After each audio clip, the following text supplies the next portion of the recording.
Mon podcast IMO.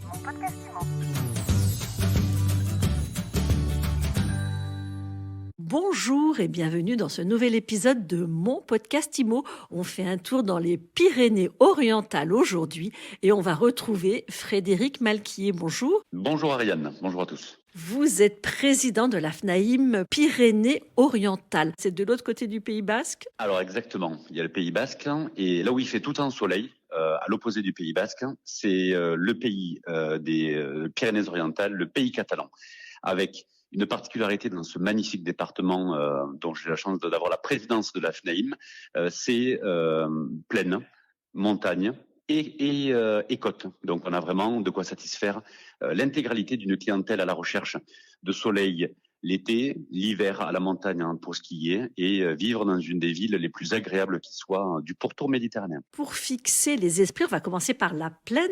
La Plaine, c'est la région de Perpignan ? Tout à fait, c'est ça, c'est Perpignan, toute son agglomération et toutes les villes qui peuvent dépendre de cette agglomération. Comment se porte le marché ? Alors, on a un marché qui est extrêmement dynamique. Il faut savoir que les Pyrénées-Orientales ont bénéficié, il y a environ 50 ans, de la mission Racine. La mission Racine qui a été créée par le général de Gaulle. Et Racine, l'ingénieur en chef du général de Gaulle, avait décidé de vraiment arrêter l'hémorragie du tourisme espagnol, des clients qui partaient en Espagne, et de faire un focus sur les départements des Pyrénées-Orientales, de l'Aude et de l'Hérault qui sont au-dessus de nous, pour pouvoir construire des magnifiques résidences à proximité de la mer ou du coup dans la plaine. On a aujourd'hui une ville, Perpignan, qui est une belle endormie et qui est en train de se réveiller depuis 2-3 ans. Il y a une véritable dynamique, il y a un véritable succès, il y a un marché qui est extrêmement porteur avec des très très bonnes rentabilités à la fois pour des investisseurs, mais également des maisons extrêmement recherchées, extrêmement demandées.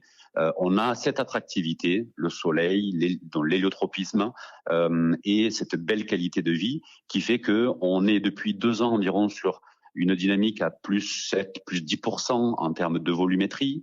On est sur également une tendance haussière en termes de prix au mètre carré.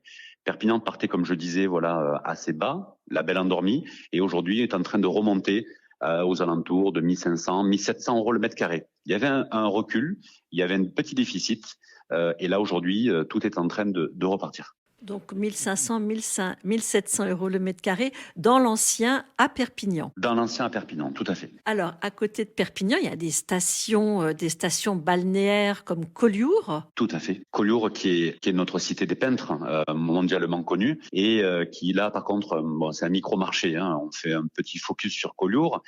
Collioure, par exemple, en 2021, ce n'a été que 138 ventes. C'est un tout petit village qui était justement la raison pour laquelle les peintres l'adoraient tant. Et donc, sur ces 138 ventes, on a dégagé un prix au mètre carré médian de quasiment 4500 euros le mètre carré. On peut vendre à Collioure à 8-9 000 euros le mètre carré, mais voilà, cette médiane est assez haute. Après, par contre, on a des stations balnéaires qui sont beaucoup plus importantes et qui sont des stations balnéaires classiques du tourisme français et qui sont, comme je disais tout à l'heure, par rapport au plan Racine, la station du Barcarès, par exemple, la station de Saint-Cyprien, où il y a des volumétries plus importantes. Et là, on se situe sur des prix au mètre carré qui peuvent tourner aux alentours de 3 000 euros médian. On est déjà sur des très beaux prix au mètre carré et avec une très très grande recherche. On a beaucoup de difficultés à rentrer des produits sur ces secteurs-là qui sont extrêmement recherchés parce que qualité de vie à proximité de Perpignan. La demande est toujours là en résidence secondaire ou principale ou les deux ? Alors, je retrouve toujours pareil cette même dynamique sur la partie touristique. On est vraiment sur une très forte dynamique. On est nous sommes les stations balnéaires les plus demandées de toute la côte méditerranéenne et le secondaire joue vraiment son rôle à fond. Nous avons environ 70% de notre parc côtier qui est occupé à titre secondaire. Secondaire, c'est 1 mois, 2 mois, 3 mois dans l'année, et après derrière, il reste fermé le reste de l'année. On a vu depuis la crise du Covid une nouvelle occupation de ces maisons secondaires ou appartements secondaires par notamment, nous sommes voisins des Hauts-Garonnais, des Toulousains, et les Toulousains apprécient énormément notre côte méditerranéenne, ils apprécient énormément la partie catalane et viennent maintenant en télétravail occuper des habitats secondaires pour très souvent les transformer en habitats principaux.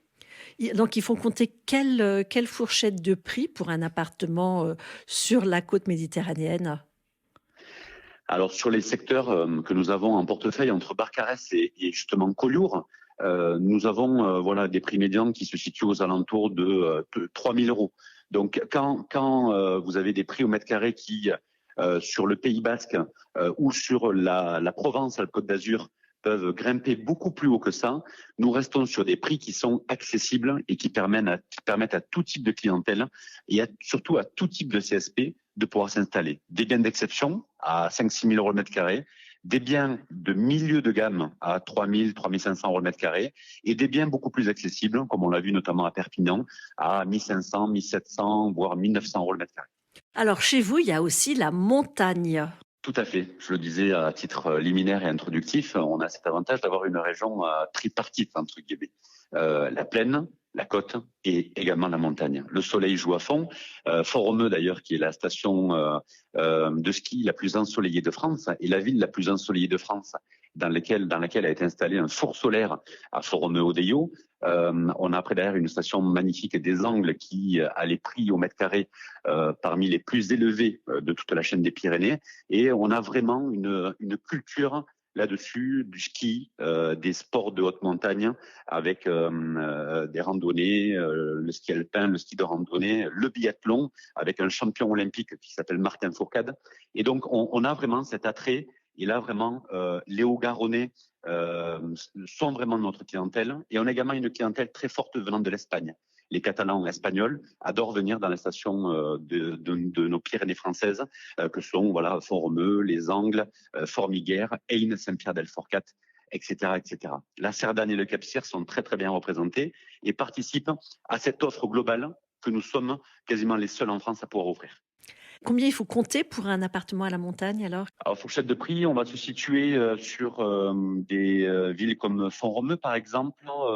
Volumétrie, déjà, on est sur 200 transactions sur Font-Romeu. Les Angles, pareil, 193 mutations sur l'année 2021.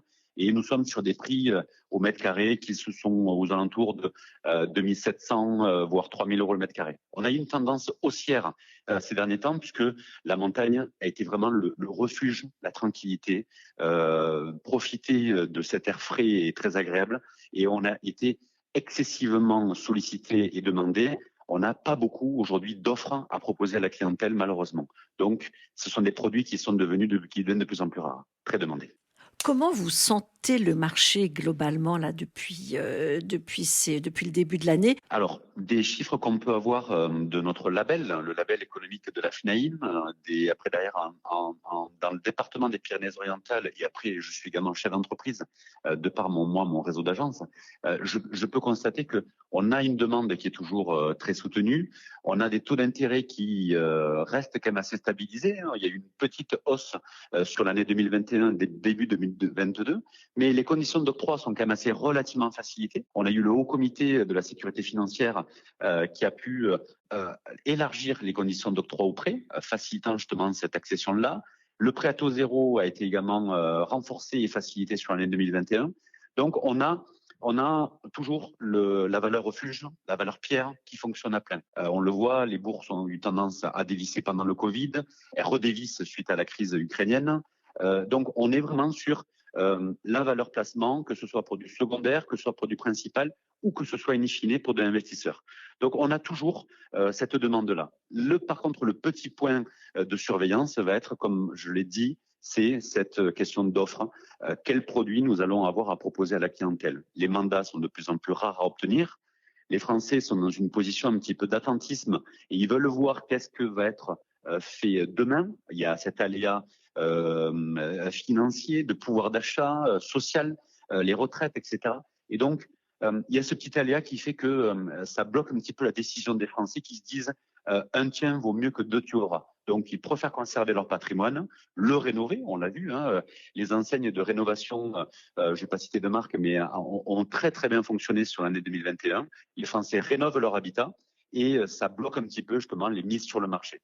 Après, je ne vais pas m'inquiéter puisque on est sur des prix qui ont vraiment touché pour moi quand même leur paroxysme. On est vraiment sur des prix qui sont au plus haut. On n'ira quasiment pas plus haut que ça. Il y aura peut-être une tendance baissière dans les mois et les années qui viennent pour retrouver un équilibre. Alors, pour finir, justement, qu'est-ce que vous donnez comme conseil aux Français qui s'interrogent et qui se disent, si les prix sont au plus haut, est-ce que c'est le moment d'y aller? Est-ce que c'est le moment d'investir? Je le confirme, que ce soit dans notre des beaux départements ou dans un autre, mais on a effectivement cette notion-là où le placement immobilier reste cette valeur refuge.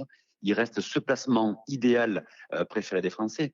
J'avais lu une dernière enquête INSEE qui prévoyait et qui indiquait que sur les 15 dernières années, les bourses ont globalement dévissé, le cours de la bourse a dévissé de 50 à 70%. Quand, au même moment, la valeur de l'immobilier a pris 150 à 200%. Un bien acheté 100 000 il y a 15 ans vaut aujourd'hui 250 000.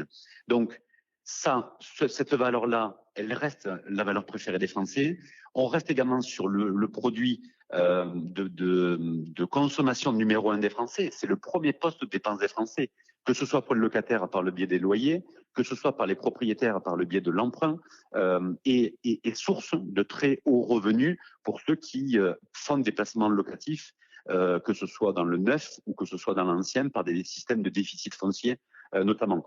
Donc, je ne peux que recommander d'acheter, qui plus est quand la région en plus plaît. Et je suis convaincu que les néophytes en la matière de la région catalane, je les invite avec grand plaisir, ils seront séduits dès leur première arrivée. Merci beaucoup Frédéric Malquier. Vous êtes président de l'AFNAIM Pyrénées-Orientales, un marché tripartite avec la plaine, la montagne et la côte méditerranéenne. Tout à fait. Merci, chère Ariane. Mon podcast IMO.